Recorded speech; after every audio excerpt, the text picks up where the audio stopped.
दोस्तों, भगवान शिव के बारे में ऐसा कहा जाता है कि भगवान शिव त्रिलोक के आदि और अंत के देवता हैं, जिनके आगे दुनिया की सभी शक्तियाँ असफल हो जाती हैं। लेकिन क्या आपको मालूम है आखिर भगवान शिव का जन्म कैसे हुआ था? उनकी माता कौन थी और उनके पिता का क्या नाम था? उन्होंने किससे अपनी शिक्षा प्राप्त की थी और किस किस को शिक्षा का दान दिया था? अगर नहीं तो चलिए, क्योंकि इस वीडियो के माध्यम से हम आपके इन्हीं सभी सवालों का जवाब देने वाले हैं, इसलिए प्लीज इसे स्किप किए बिना एंड तक जरूर देखना।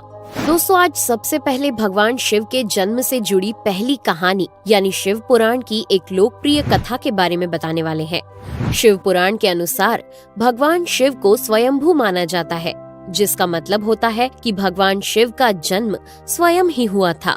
यानी कि इससे एक बात तो साफ हो जाती है कि ना ही भगवान शिव की कोई माता है और ना ही उनके कोई पिता हैं। इसी कारण से भगवान शिव पंच तत्वों से भी परे हैं, जिस कारण से इन्हें मृत्यु का भी कोई भय नहीं है और इनकी मृत्यु कभी नहीं हो सकती। पर अब बात करते हैं विष्णु पुराण में बताई गई भगवान शिव के जन्म से जुड़ी हुई एक और कहानी के बारे में।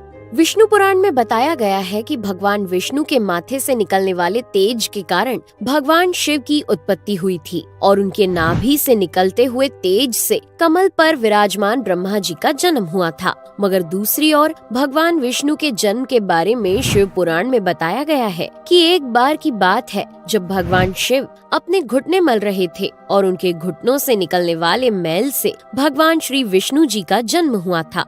पर अगर ऐसा हुआ है तो विष्णु पुराण और शिव पुराण एक दूसरे से बिल्कुल अलग हैं। इस कथा के अलावा भगवान शिव के जन्म की एक और पौराणिक कथा काफी ज्यादा पॉपुलर है, जिसे शायद आपने बड़े बुजुर्गों से सुना होगा। पर अगर नहीं सुना तो आपकी जानकारी के लिए बता दें कि एक बार की बात है जब भगवान विष्णु और परम ब्रह्मा जी के बीच इस बात पर बहस छिड़ गई थी कि आखिर इस संसार में सबसे महान कौन है। और जब भगवान विष्णु और भगवान ब्रह्मा इस बात को लेकर बहस कर रहे थे तो एक जलते हुए खम्बे के रूप में महादेव उनके बीच आए थे। दोस्तों, वो दोनों इस रहस्य को नहीं समझ पाए और तभी अचानक से एक आवाज आई जिसने कहा कि जो भी इस खम्बे का छोर ढूंढ लेगा वही सबसे महान कहलाएगा।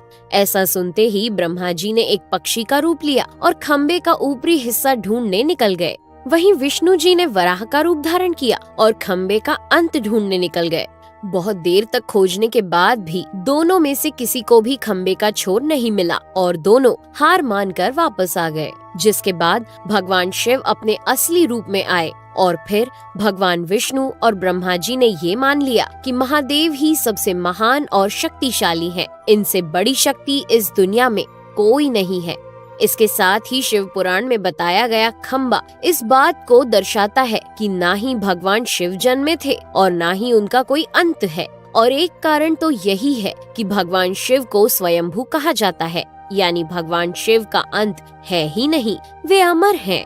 अब हम बात करते हैं भगवान शिव से जुड़े एक ऐसे विषय के बारे में जो सबसे ज्यादा प्रसिद्ध है कि क्या भगवान ब्रह्मा भगवान शिव के पिता हैं?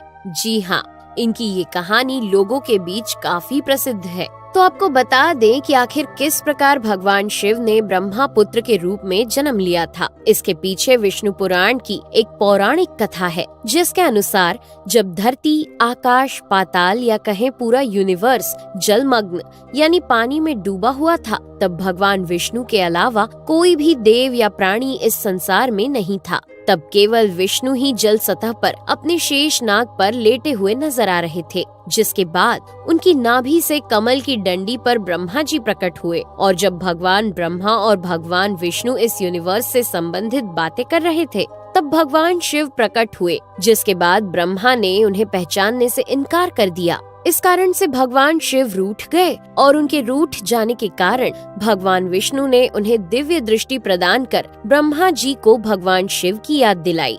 जिसके बाद भगवान ब्रह्मा को अपनी गलती का एहसास हुआ और शिव से क्षमा मांगते हुए उन्होंने उनसे अपने पुत्र रूप में पैदा होने का आशीर्वाद मांगा। जिस कारण से भगवान शिव ने भगवान ब्रह्मा की प्रार्थना को स्वीकार करते हुए उन्हें ये आशीर्वाद दे दिया। लेकिन इसके बाद जब भगवान ब्रह्मा ने इस सृष्टि की रचना शुरू की तो उन्हें एक बच्चे की जरूरत पड़ी और तब उन्हें भगवान शिव का आशीर्वाद ध्यान आया जिसके लिए भगवान ब्रह्मा ने तपस्या की और बालक के रूप में भगवान शिव उनकी गोद में रोते हुए प्रकट हुए।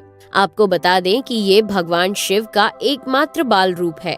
जब भगवान ब्रह्मा ने उनके रोने का कारण पूछा तो उन्होंने बताया कि उनका कोई नाम नहीं है। तब भगवान ब्रह्मा ने भगवान शिव का नाम रुद्र रख दिया, जिसका मतलब होता है रोने वाला। पर इसके बावजूद भी भगवान शिव चुप नहीं हुए, इसलिए ब्रह्मा ने उन्हें दूसरा नाम दिया। पर शिव को वो नाम भी पसंद नहीं आया और फिर भी वे चुप नहीं हुए। इस तरह शिव को चुप कराने के लिए भगवान ब्रह्मा ने भगवान शिव को 108 नाम दिए थे, जो रुद्र, शर्व, भाव, उग्र, भीम, पशुपति, ईशान और महादेव जैसे नाम थे। और शिव पुराण के अनुसार उनके ये नाम पृथ्वी पर लिखे गए थे।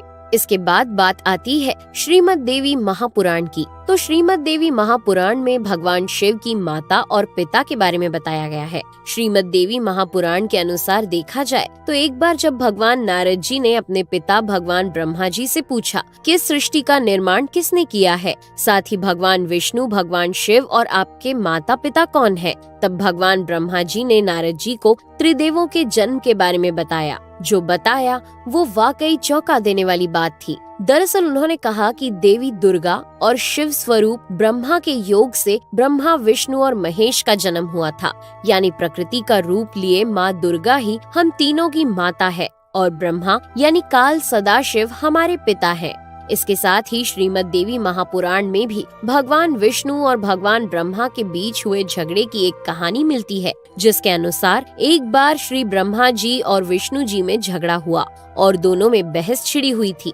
तब भगवान ब्रह्मा ने कहा कि सृष्टि को मैंने बनाया है और मैं ही प्रजापिता हूँ, जिसके जवाब में भगवान विष्णु जी ने कहा कि मैं आपका पिता हूँ, क्योंकि आप मेरी नाभि से निकले हुए कमल से पैदा हुए हैं। और धीरे धीरे कर ये बहस बढ़ती गई।